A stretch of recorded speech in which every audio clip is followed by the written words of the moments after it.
سلامونه دوستانو، الله دې وکړي چې جوړ روغ اوسئ. دغه ماشومان دې ماشوم ته تاسو وګورئ، کېدای شي د زموږ په سکرین باندې یو ځل مخکې هم تاسو لیدلی وو. دې ماشوم بې تحاشه اوښکې تویولې. بچی تا ولې ژړلی؟ تا ولې ژړلی؟ ولې دې ژړلی بچی؟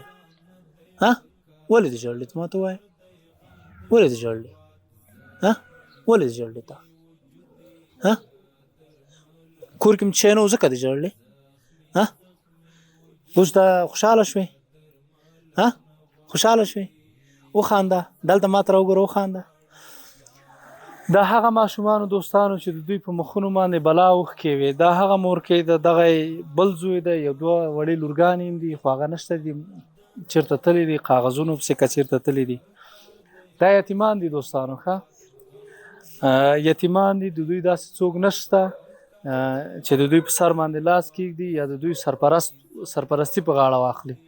نو زموږ نهاد دومره وکولی شو چې دغه د یوې میاشتې مصارف دوی ته راوړي، ورکړي، ورته وسپاري.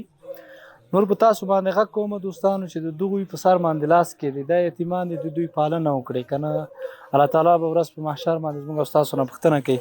خورجانې دغه موږ درته راوړل، ته څه نور مشکلات لرې خورې؟ هغه مشکلات دې موږ ته ووایه.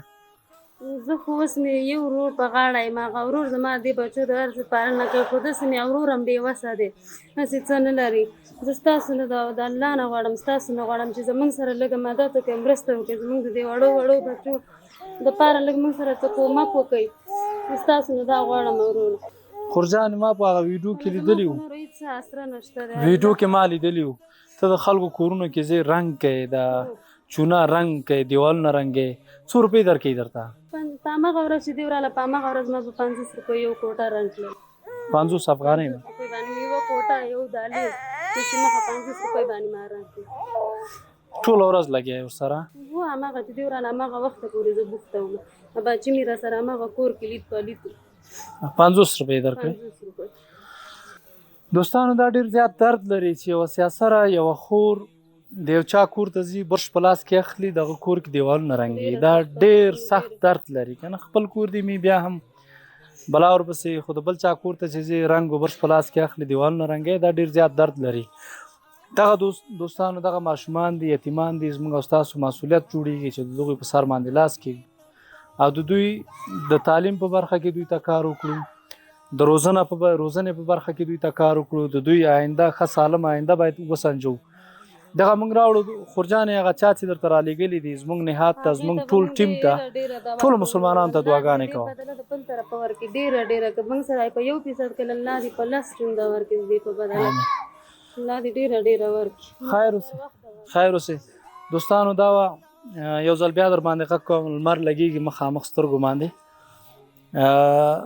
بیا در باندې غږ کوم دوستانو چې د دغسې کورنیو، د دغسې خلکو په سر باندې لاس کېږدي، د دوی په سر باندې لاس راکش کاږي. الله تعالی به هم درنه خوشحاله وي، بنده به هم درنه خوشحاله وي. دا دوستانو د نن ورځې خپرونه، تر څو بیا زه ستاسو درانه چوپړ کې حاضرېږم، په لوی رب مو سپارم. د الله په امان. غم د ځان نه دی په کار دی غم د هېواد، غم د ځان نه دی په کار دی غم د هېواد.